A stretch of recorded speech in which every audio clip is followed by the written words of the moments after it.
Well, let's start with this Instagram Live. It's been quite a while, but here we are again. My name is Daniela Costa. I'm from Buenos Aires, Argentina. I'm the live events coordinator of the audiovisual division of the American Translators Association. And today, hi from Argentina, another one, hello. And today we have a very special guest. She is Gisele Garbin Guerra. She is a very experienced translator and project manager. And she will talk to us about this exciting task. I mean, something different from translation, but in a way it's kind of related. So we'll ask her many questions about what this is about, in case you are interested in taking up this field of translation and localization. And I'll see if I can join her to the conversation. Hi, how are you? Hey everyone, good. How are you? Fine, very well, thank you.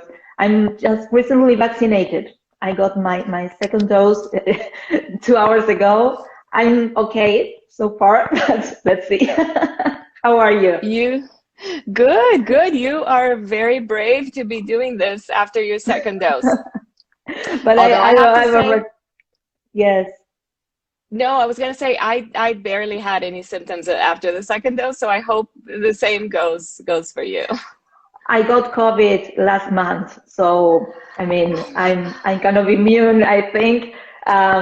This is nothing compared to having COVID, but we had mild symptoms in my family, so it was, I think, because of the vaccine, so everything's fine now. But yes, I was eager to talking to you, of course. Thank you for doing this, Good. for being here. I know you're on vacation, so it's double the effort being here. Thank you. And well, maybe you can introduce yourself. We all know who you are, but maybe you can introduce yourself and let us know what you do, what's your main position in your company. Sure. My pleasure. And it's actually my pleasure to have been invited and to be here talking to you and to the one joining us. This is really exciting. I'm happy to be here. And let me see. Well, currently I am a project manager with Plint, which is a Swedish localization company, mostly subtitles and dubbing. In the audiovisual translation business. They've been in the business since 2002, and I've been with them for the past almost 2 years.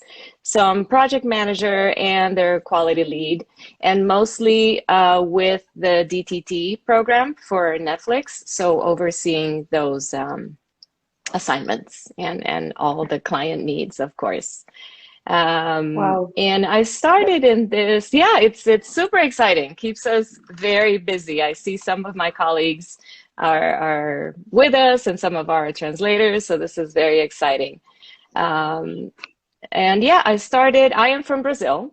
I'm originally from Brazil, and so I started doing Brazilian Portuguese and into English subtitles because I've been living in LA for the past almost 30 years, and I started with subtitling since about 26 years ago. And I feel very lucky that I was always able to work with translations and subtitling in the entertainment business. Not that any other business is not as lucky, but I find it very enjoyable as well. So it is a fun business to be in. So I've been doing that. So all of my life freelancing, and we started a company in 1997. So providing these type of services, mostly Brazilian Portuguese. And then there came a need for Latin American Spanish because the client was providing, it was for broadcast TV in Latin America. So they wanted Spanish Portuguese. So then that's where project management had to come in, because then of course although I'm fluent also in Spanish, I'm not native. So you always want to have natives working on the target language, of course, for quality. Yeah. We also did dubbing, and it was an exciting ride. And at some point it's like, okay, this is a kind of a small, lonely, solitary profession, as all my freelance colleagues know. You're in your room or your office working on your computer, and you connect mostly via emails or a few Zoom calls here and there, or chats and WhatsApp messages to get your questions answered. So there came a need for networking and participating in something bigger, which was Plint. And that was when the next step came in. Wow.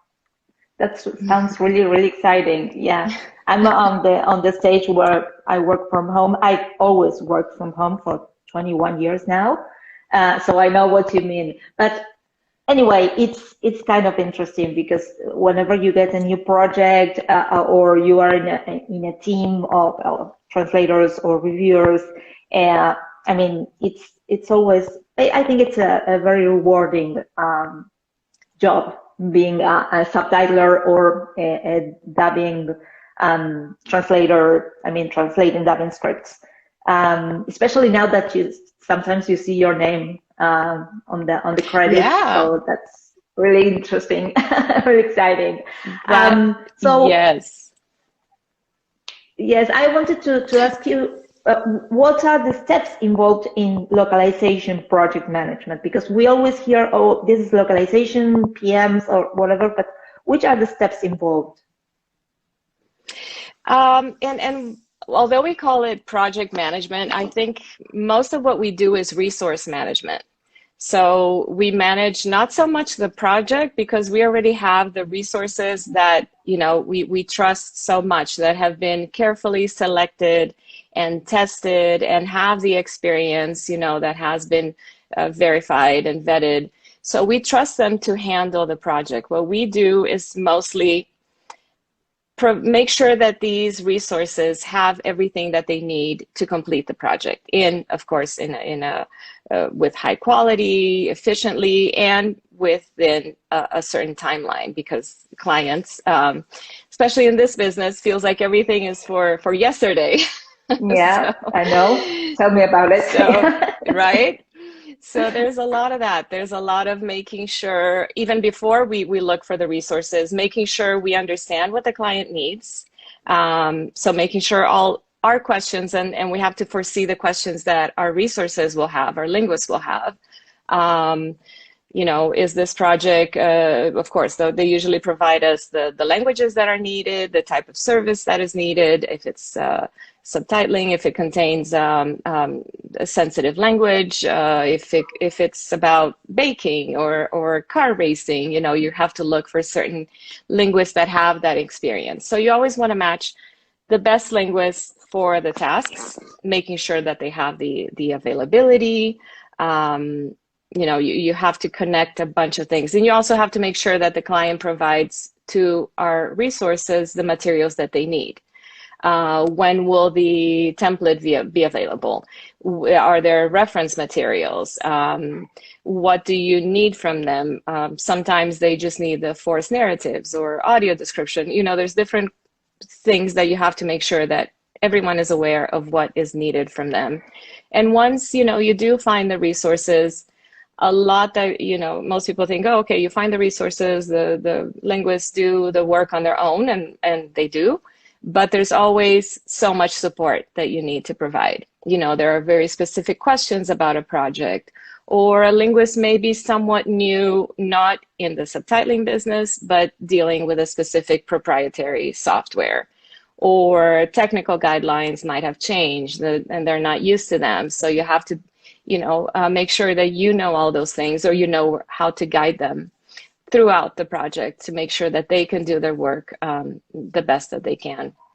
So it's a lot of support, and of course a lot of communication, and a lot of communication with the client as well as the project is going on.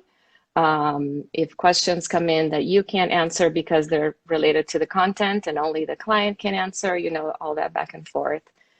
And when we're dealing, you know, with sometimes over 30 languages on one specific title and on one specific deliverable, 30 languages, authoring plus QC, the support can be immense. So I'm so glad to count with amazing colleagues to help us provide all this. So we all interchange these tasks, and we try to keep especially the linguist and of course the client up to date with everything, and provide them support as quickly as we can. Wow, 30 languages at the same time. I can't imagine how you manage that. I work with only one language. I mean, I translate. I don't.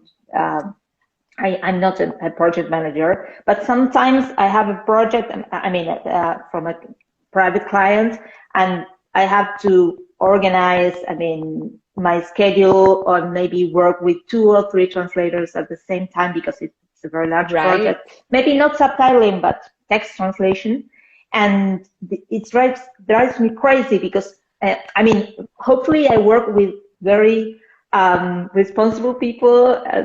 Most of them are my friends, but it's hard. I mean, you have to be so clear on your rules and the deadlines and what you need. I mean, it's not easy. I can't imagine how it is to manage 30 languages at the same time. Yeah, and at the same time that you want to be clear and you try to be as clear as possible, when the client changes things, you also expect flexibility from the resources. So it is so hard. You have to find that balance, and you have to, you know, get back to the client, because sometimes a linguist may not have that flexibility because that wasn't planned from the start. So some things need to be reassigned, and it's always unfortunate, you know, when a linguist can't fulfill the task, because, you know, we want to make sure that usually everybody does want to work. It's not that they don't want to, it's because now it doesn't fit their schedule anymore because changes were made. So we do try to accommodate and you know, arrange things as much as possible to make sure everyone's needs are met, the clients and the linguists. And of course, Plint as a business as well, or whatever client you're project manager for, whatever business you're project manager for, you also have to see, you know, the needs of your company as well. So it's a lot of juggling, but it is so exciting. And there's usually lots of projects at once. You know, we get many assignments in a day or in a lot in a week, and they're ongoing and they're overlapping. So you may be dealing with one project for 6 months sometimes, and some projects you assign and they're ready and completed and okay, bye-bye, done. So it's here Roberta says you are warriors. Yeah, that's true. Yes, I admire project managers, and you get I mean, you when you are in touch with them for a very long time, you get you don't become friends, but it's a very close relationship when you can rely on one another. So that's great. Yeah. Yes. Absolutely. Oh, so everybody's so sweet. Yes. So you talked about flexibility in translators, which is, I think, it's really important if you are in this business. I mean, not only for subtitling, I think for any project, you have to be flexible as a translator, and you have to be able to adapt to new times, technology, whatever. But what else do you expect in a translator? Because I think many people on the other side are interested in this. Yeah, maybe someone who's starting in audiovisual translation. So which skills are you looking for in a subtitler or a dubbing script translator? Sure. I think, of course, the qualifications are standard. Everybody knows, you know, you want to be not necessary qualifications in terms of certificates or you know, courses, but, you know, the actual experience. And that can come in many ways. It can come through, you start doing volunteer translating, or you start going direct into higher education. That's fine. There's no comparing or, you know, one is better than the other. It really will come down to quality and being vetted, and of course lots of reviews in terms of quality of your work. So aside from that, I think what we value a lot as project manager are translators or linguists that are curious, that will ask questions. Don't be afraid to ask questions, to make suggestions. Nobody's going to think that you're annoying or you're asking too much or that you don't know. Some people are afraid to show that they don't know something. And that's just the opposite. We are here to help and support the linguists. We are just the middle woman, in this business. We want to make sure that you can complete the work. We can't do the work without you. We can't service the client without you. So we want to make sure that you are doing your best. And for that, ask questions. Don't be afraid to ask them. No one's going to look at you like, oh my God, they don't know. They've been doing this and they don't know. We know. I know as a freelance that I work, sometimes with 5 different clients, and you may be used to one client specifications. And when you go back to doing another client that you haven't done maybe in a month or 2, you forget, wait, what was the timing specification for this? What about shot changes? How did this client want, and until you find all the guidelines and understand them again, it might be easier to just reach out to your project manager or through your support desk, whatever your company uses, and ask those questions. Also, a translator that foresees issues, that we may not have seen because we don't usually check the content. We just know, what the project that comes in. We kind of have a synopsis, an idea of what it's about, and maybe some very specific guidelines or requests from the client. But when the linguist is deep down in that content, they may realize, okay, I want to let you know that I see an issue here, maybe with this sensitive language, or right now we talk a lot about non-binary language. How should we treat it? There's a non-binary character. Is everyone aware? I know because I did season 1. Maybe we should let our colleagues know that this character, even though we can't really tell in this season, but I know that they're non-binary. So, all those things that we don't know and only the linguist can share with us. And we want to make sure that all our other linguists who are working on this project are aware, or that we may need to check with the client, something that the linguist has brought up. This has Russian and it's supposed to be translated into Spanish, but I don't have access to the Russian. What they gave me on the dialogue list doesn't seem right because I know a little bit of Russian. All those things that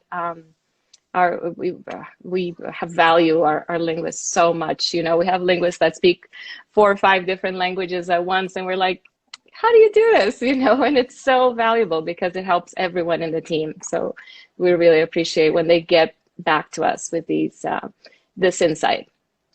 That's very good. That's awesome. That's awesome. Yes, because we are always afraid. I don't know if this happens only here in Argentina, where everything is so stressful sometimes. I don't know. This country, or especially this city, Buenos Aires, is so stressful. And you are afraid to ask because you say, okay, maybe they will think I don't know, or that I'm not sufficiently qualified, but sometimes it's better to ask before submitting your assignment than submitting something that it's not up to the quality that it's expected, and maybe you are not contacted again because, I don't know, maybe you didn't live up to the expectations or the standards or whatever, and that's awful. I mean, so I think that's really important. Yeah. Yes, definitely. and I do hope that you work with companies or with project managers that are receptive to the questions, because I think everyone should be. It's basically our job is to support you, and if we can't do that, or if a project manager thinks that asking questions is not a good thing, I really don't understand it. I think all the colleagues that I work with, all our other project managers know the importance of this. Either being a linguist, which most of them are, or even if they're not linguists, they know, because they know this support is what leads to quality. This support is what brings out the best from our linguists. Like you said, you don't want to turn something in and be in doubt. Yeah. No, it's a teamwork. I mean, definitely. You do your part. I mean, maybe most of the job that it's translating and maybe adapting something. but the PM has to check because I think there are some technical steps involved after you submit your translation. Is that right? Are there any more well, quality? in our, at least with the project manager that I'm doing currently, no. I mean, the file may go through QC or QA, you know, quality assurance, quality control. But as PMs, they're usually, we don't need to do any specific steps once the translation is delivered in our environment of project management specifically. I do believe maybe some companies do. Maybe they need to, you know, reformat the files. Sometimes, I know as a freelancer, sometimes you turn in a deliverable or a translation. It was a template in a Word document. That Word document, sometimes the project manager needs to import into their proprietary software or something to export into a deliverable for the client. So in some cases, yes, those things are needed. There are some other technical things that need to be done by the project manager. In our environment, there isn't, which makes it simpler for us, project manager. Once you're done, you've delivered, you've delivered. Sometimes when we're working with new linguists, even though they are very experienced, when it's a new linguist in our proprietary, not our proprietary, even our Plint does have proprietary software for their own projects outside of DTT for Netflix. So sometimes we go into their files and check and provide feedback as they're working on their first projects halfway, which is super valuable for the linguist as well. So they don't get the feedback only after they've delivered the project. They have time to, you know, adapt and learn a little and you know, take that in as they're working on it. So yes, I learned that's everything from feedbacks, definitely.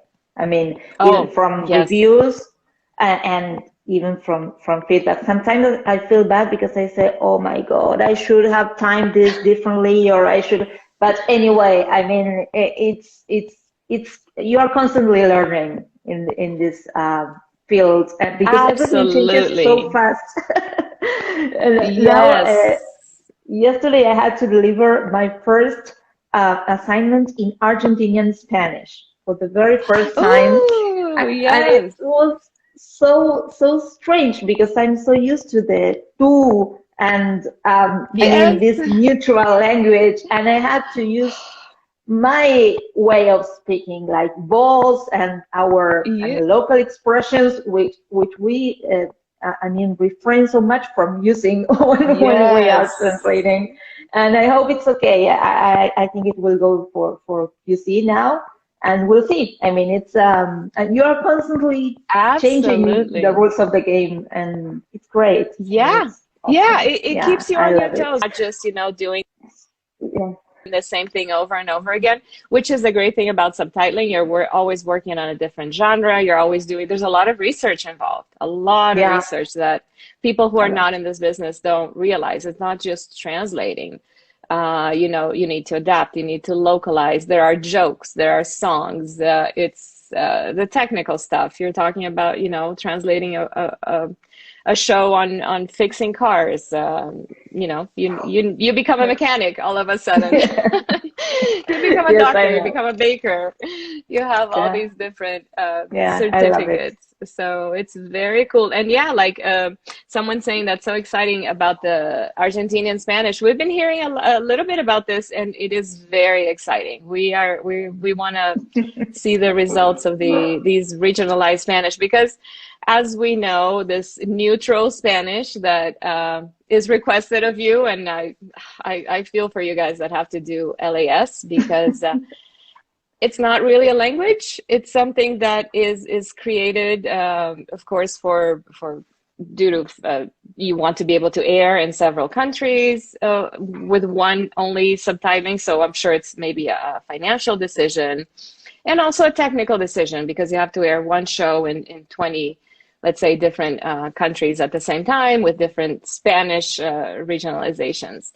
But Mm. to hear that, you know, they're going to be maybe looking into Argentinian Spanish, that's exciting. And I can imagine the challenge. I am from the south of Brazil, where we also Oh, speak very, you know, we have very regional uses of the two, which most of the country doesn't. So when I translate and create subtitles, I have to use the você, and it's become normal and natural. But then when I'm back in my state and I'm speaking Portuguese, I use the two. I feel so, what a relief.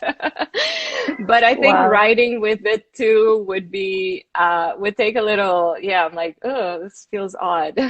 So I don't know that's how it will exciting. be received because yesterday I was doing some research and I realized there is one new movie that was just released on Netflix.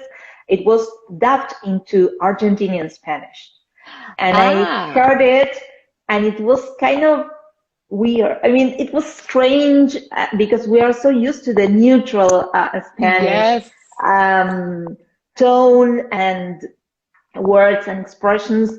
I just watched 5 minutes, but it was kind of interesting. I mean, it will be an interesting exercise also for yeah, Mexico, for Colombia, yeah, for, I mean, any other country, if they can localize into their own uh, Spanish language. I mean, Spanish language, it's just one, but in right, the local way of yeah, speaking, it would be awesome, really awesome. I mean, it's just one step further, I think.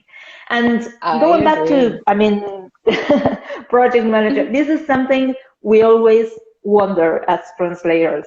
How do you assign work? I mean, because sometimes, what do you take into account when you, I mean, you talked about something about the experience you have, or Mm-hmm. but what would be the Right. criteria? Because I'm always asked about this, and I Mm-hmm. say I don't know. I mean, I'm Yeah, being asked to translate a Western, and then I'm being asked to translate a mystery series, and then I don't know, maybe a right. documentary. I don't know.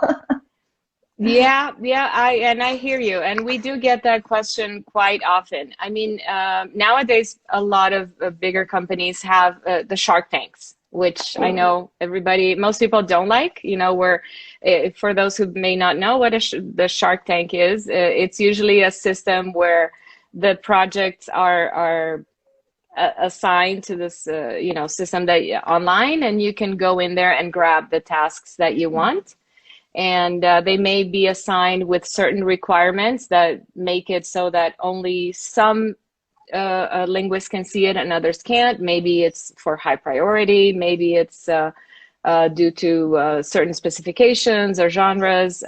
So each company can have those internal limitations or requirements when they create their little Shark Tank and how they assign the tasks. And then we get, of course, manual assignments, which in our environment in Plint DTT for Netflix is a small part of the vast volume of assignments. But yes, we do get some manual assignments, and for those, since they are manual, they're usually manual assignments because either they're high priority, very high priority, because high profile uh, tasks that the client knows will get a big visibility, so they want to make sure that they are assigned to the correct people.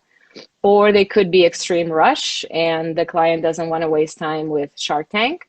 It could be because of specific content that they want to make sure that they trust us as PMs to find the best linguists for that content.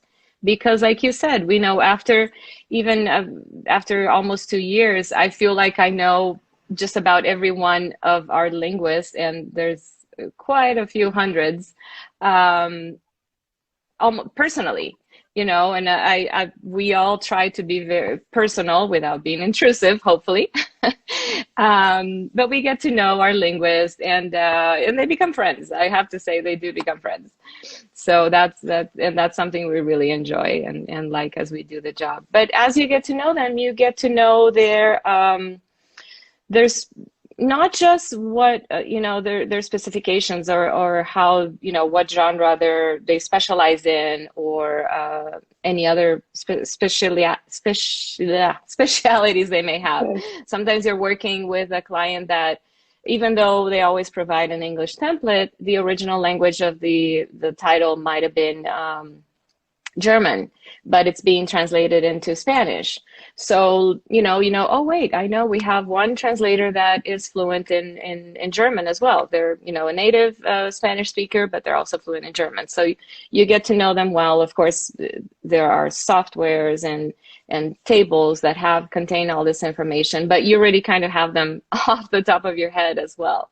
So that comes in really handy. But aside from all those things, you get to know that if it's, for example, it's going to be a complex task, because the client's already telling you, okay, the episodes are going to come out of order, and we're going to need the glossary or KNP filled out midway, and we have to wait for dubbing to provide terms. It's going to be a complex task, and that there are certain linguists that are really good at these detail-oriented things. So as you get to know them personally, you're like, okay, this one I know I want to assign to these people because they usually are very good at getting back to us with issues that they may find throughout this task. And it is a complex task. We want to make sure that we get these very detail-oriented linguists on them. So those are some of the things that we look into, of course, and then we have to look at availability. Some linguists really want to, and need, as they should, or if they need it, more time to complete tasks. Some are very quick and can still do a high quality task very quickly.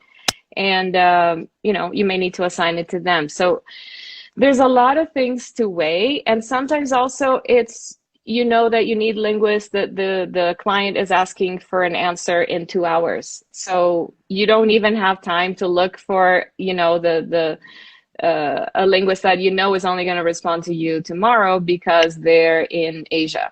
So right now they're most likely sleeping. So you have to reach out to other linguists that will be able to answer quickly. And it's because, of course, we want to service the client. And it's also because we want to make sure that our linguists get assigned to the task so that they get the job and the income and can keep growing in this business, as, most of them do. But yeah, it's qualifications, it's quality, it's a lot to do. And like I said, sometimes when you get a task with 30 languages and authoring and QC, you have to jump at it and try to assign the linguist that you feel will be more qualified. And sometimes you need to reach out to other linguists if those are not available. It's a lot of back and forth. Yeah, I know. Something I learned is that everything is kind of negotiable. Not always, but sometimes you are not available to do it for tomorrow, but you can do it for the day after tomorrow. And maybe it's useful for the PM. Yes. So you say, okay, yes. I'm not available now because I'm finishing another project, but maybe one more extra day, can you? And then, I think it's useful also for you because you don't have to go and contact another linguist. Maybe you don't have enough people in your pool, or Sure. you need that specific linguist for the task because he or she worked in previous seasons or whatever. Right. So yes. Exactly. Because at first I was really very, very strict on this thing. Okay, I can't, I'm sorry, I'm not available. And then I learned, many years ago, that maybe you say, okay, I'm not available now, but maybe in the future, I don't know, in 2 days, no more than that, because we work on very tight schedules most of the time. But I think it's useful. It's, as you said, it's back and forth. It's yes. A lot of communication. Definitely let us know, because sometimes that is useful. Sometimes we get deadlines from the client, which are also sometimes flexible, although they even may say firm. The things, things happen. The final media doesn't come in as planned. Something is delayed. The template is delayed. So these deadlines can shift a lot. So always let us know if exactly by a few days you think, or sometimes even by a week or more. Okay, especially if we're working with a season. Sometimes seasons have a deadline a month from now. And you can say, okay, I can't do it for a month from now, but I can do it for 6 weeks from now. Would that work for you? and we can get that conversation going with the client. So yes, always do let us know, because that is super valuable. That is valuable, and that can get you assigned to the task. And it also saves us time, as you're saying, because we don't have to reach out to someone else. Find someone that has the qualifications that maybe you have that we reached out to you for. So it is super helpful. Great. That's awesome to hear. And Good. without breaching any NDAs, because I mean we are so bound by the NDAs. I'm not saying anything. No, of course. Which was your most your most difficult project to manage? Do you remember? Can you name it, or maybe give us some hints?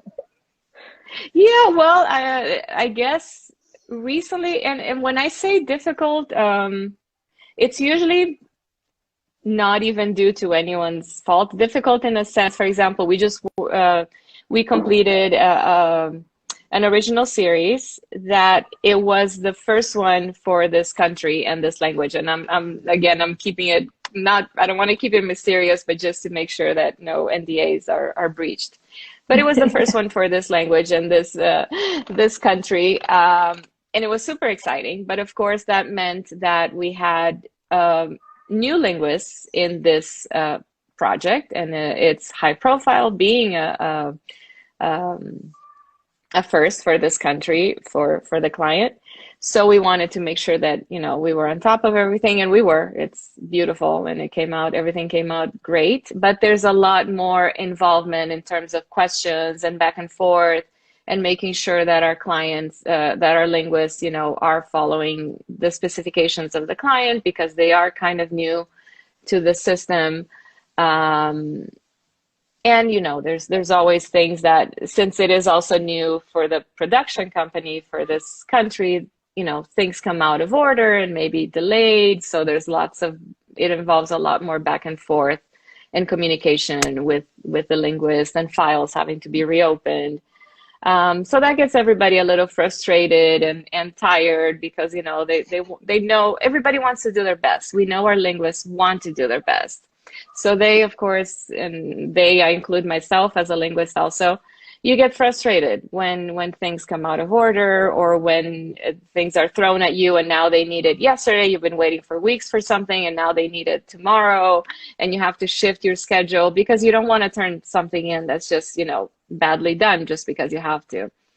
So it's frustrating. We try to accommodate our linguists as much as possible and support them. And yeah, I feel I really try to do for our linguists, you know, make sure and hear them, especially hear them. And yes, you're frustrated. I would be too, trust me, and we'll do whatever we can to make this process as smooth as possible going forward. Or for the next project, we will make sure the client knows that, you know, these things didn't work very well for this project. How can we avoid them for the next one? You know, maybe, you know, let's look out for this, or let's make sure we don't assign tasks until they're ready to go. Those kind of things, you know, are very important for us to hear from our linguists, and to really hear them and see what their frustrations are and what the issues were that, you know, caused all these grievances on a certain task, all these pain points. And we always try to bring that back to and make it for a smoother and better project for everyone when the next task comes along. Yeah, in many cases it's trial and error. I mean, you have to, I mean, especially when you have a new client or a new project, sometimes, of course, you will improve with time. But do clients acknowledge your effort? Because I know when we do something with the right quality and we deliver on time, we get kudos, and the PM say, okay, thank you for working on this series or in this season. We appreciate it. Do you get the same response from clients? Yes, we do. We do, and that's very rewarding for us as well. We do, and we share it within our team, and everybody, gets so happy when we hear those things from the clients. And we work with very, with really good coordinators and project managers from our clients as well. So we're happy, and some of them are learning, some of them need some feedback, and we try to also do that gently, but in a productive way. So we also give feedback to the coordinators that work with us and that request the jobs that we pass along to our linguists. But we love to get the feedback, of course, for our work. But what I think even love the most is when I get feedback, positive feedback, especially for our linguists. And to be able to give that positive feedback to our linguists, to me, and I know this is cheesy, and I've told them all, some of them are here, I feel like kind of like the mother goose. So I love giving feedback to all our linguists and say, hey, the client is super happy with your work on this, and I'm so happy to share that. So keep up the good work. And sometimes I even ask them, what do you think made this work stand out? What is the feedback that you can give us that maybe we can share with all our linguists? What made it so good? Did you research? Is it something that you know personally? Maybe that's what made the quality so well. Sometimes it's just the way the linguists worked, maybe even directly with the other project coordinator that made them so happy with the result. So we're always very happy to share that. That's so cool. That's so cool. Yeah. Yes, it's always rewarding when you hear that your job is well done, but it's not just you. I mean, it's a big team effort, and yeah, that's part of what keeps us doing this over and over again, because otherwise we would give up at the very first project because sometimes it's so stressful, even for us translators. Sometimes I'm managing like 5 projects at the same time because I can't say no. Right. Yes. That's my problem. Yes. But that is, you know what? I think that's a very common freelancer problem because, oops, sorry. Yeah. My headphone just popped out. Yes. That is a very common freelancer problem. You don't want to say no. You don't know when your next task is coming in. So you want to take it all in. Just make sure you're also pace yourself, and you have, practice self-care so that you're not overly stressed and you have the downtime. But if, for us, a linguist that can help and do the tasks and complete them, yeah, that's wonderful. It's our dream linguist, the ones that always say yes, but no, just kidding. We also want to make sure that you, like I said, take your time and do other things besides working, which I'd say most of freelancers are somewhat of workaholics. We don't have many weekends, or, we're all over the place with hours and stuff. But yeah, yesterday I said, well, next week I will be free. I won't take up any other subtitling project because I have a text translation to do. And then I got a request. And of course, I'm taking up another subtitling project because it was interesting, because they wanted me to do this, and I can't say no. I mean, they are saying, okay, but I will extend the deadline, and you feel so guilty. Yeah. And you say, well, okay, do it. I mean, and it was kind of exciting because it's a nice project. It's a cartoon or animated movie, so I enjoyed that. Right. So, you don't want to. There are some that you like. Yeah, like I'm on vacation right now, and of course I'm working here and there, not as much, but I enjoy it. So it's a good thing. Yeah, definitely. And how has technology changed? I mean, technology has changed everything over the last years.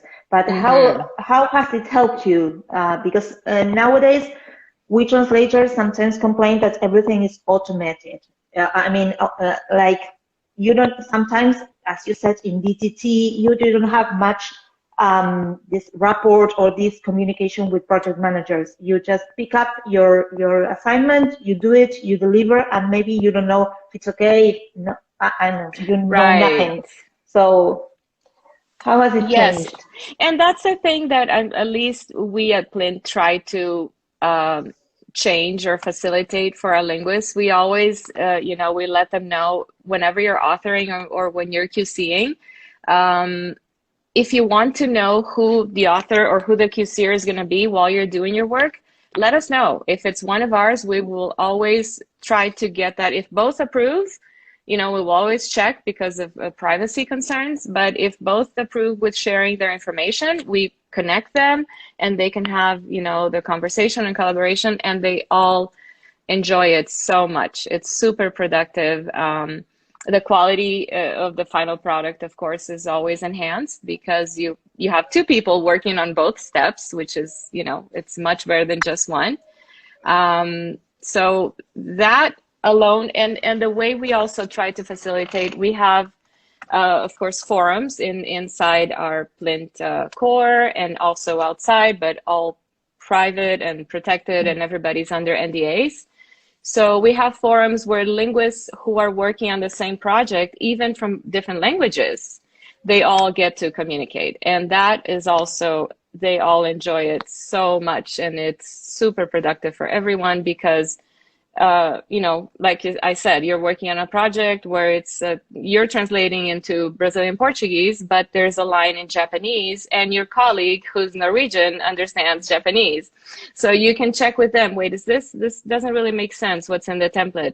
Are you sure this is correct? So all this, is great. And you have cultural references that you can check with colleagues from other countries, other languages, or even someone to just, rant about, oh God, this was supposed to come in yesterday, it didn't. Did you get the file? I didn't get my file. Even that is super, it's super helpful for everyone. Everybody knows they're in the same boat. You have this space where you can all rant and talk or commemorate, celebrate something. I found this solution for a joke. I thought it was so funny here, and it's a great space. So that, in a sense, technology, I think, has improved a lot. And it also cuts work from us project managers because all these questions are getting answered internally and probably much better than we would be able to answer because we're not looking at the content. We can't access the content if we want to. And, when we are pinged to do that, we will. But sometimes we don't need to because linguists are helping each other out. So that is super valuable. Wow. Of course, in terms of project, those forums are fantastic. And in terms of project management for us, of course, the Shark Tank, which we, in our side in DTT, we don't, in Plint, we don't do anything with it, but, we hear the linguists talking about Shark Tank and how there's few tasks or the kind of tasks or the information that they're getting. And of course, the basics. And I'm talking about when you asked me about how has technology improved, when I started 26 years ago, the internet was new. So that's how crazy it was. There was no internet. When people would talk about internet was something for colleges and universities and research. So now just having that at hand and being able to research and communicate and all the different softwares and the proprietary softwares that, will get things organized and you have information about each linguist so that you're able to assign tasks more adequately. All that has of course come in handy. Even doing research is much easier now. You have the fandom websites, so you can check them. If maybe you start working on a series in season 5, for example, and you haven't seen this series, you know nothing about this, and you cannot watch the prior 4 seasons before starting because, as we said, deadlines are too tight. So internet is a resource. I mean, it's a wonderful source of information, and you get everything. And maybe you can even get clips of some specific episode where you can link that to what you are translating. So that's cool. Yes, I started. I mean, internet was non-existent when I started. Also, I started in the early 2000s, and I wrote on CDs, not even from downloaded content on CDs. I mean, I'm so old. Oh, but, no, no, no, but no. my kids ask CDs. me, what is a CD? That they don't understand. I mean, Oh this God, version of no. no, no, Oh no, it's you don't amazing. know old. We used to get VHS tapes to base our subtitles of. And our software, which was like top of the line, was DOS based. So everything was that ugly blue and white. It was, yeah, those were the days of subtitling. Yeah, I started So, with the DVD boom, so oh, yeah. maybe, yeah, but I started with DVDs, not with VHS. I think we have a question here. Let me check. Oh yeah, sure. Yes, I'd like to know which resumes make it and which don't. Oh, that's a very interesting question. I think Hmm. you said something, but maybe some tips Good to draft your question. resume. Yeah. Right, right. Good question. I mean, again, our environment is a little different because it's based on client need, how the talent that gets onboarded to the pools. But and I'm not in the talent management part of the managers in my team, so they would be better able to answer those questions. Um, but I think, yeah, I think years of experience in the actual field, not just education, because education, of course, is super valuable as well, but the practical experience where you get that feedback, where you have that constant communication with the client, and that is I believe the thing that will probably get you more noticed.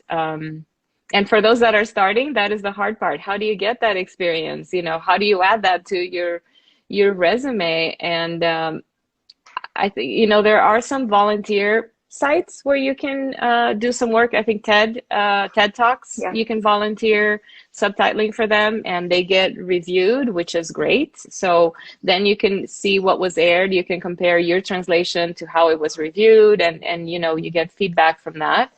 And you can add those to your resumes. That's super valuable. Yes. And for starting, I'd say, yeah, mentorships. Get people that can mentor you and provide information, and maybe little by little you can start doing small tasks for them, and those tasks, will lead to other tasks and maybe a real client, internships, all those things. Yes, we have a Yeah. mentorship program at the Yes. division, and I just started as a mentor like a week ago, and it's really exciting because it's interesting for the person who's asking the questions, but even for us because it makes us Mm-hmm. rethink what we are doing, and maybe, I don't know, try to see it from a different point of view. So it's always, Yep. mentoring, I think it's the best part of this, of if you want to start in subtitling, maybe if you can find a mentor or an association Yes. or somewhere where you can resort to and ask questions. And yeah, that's really, Mm-hmm. I didn't have that when I Absolutely. started. So my mentors Me were my neither. PMs. That's why I love them Yes. so much. Yeah. Oh, Some of good, them good, good, we good. still keep in touch. Yes, they are not project managers anymore. They're working for No. other companies or in different fields, but we keep in touch because, it was, but at the very beginning, we were just a few of us doing subtitles. And Yeah. now, the pool of translators Yes. is enormous. But there's so much work. So Yeah. it's good. It's a good time to be an audiovisual translator nowadays, I think. Yes, I Um, agree. I agree. I love being a linguist also and a PM. They're both very rewarding tasks. And I think with mentorship, like you were saying, you learn so much, and that feedback is so valuable for everyone. And that's another thing I wanted to add. Also, feedback in this business is so important, but it's also so controversial and so touchy. It is very hard. It's hard to take when you get criticism. It's hard to, if you're receiving it.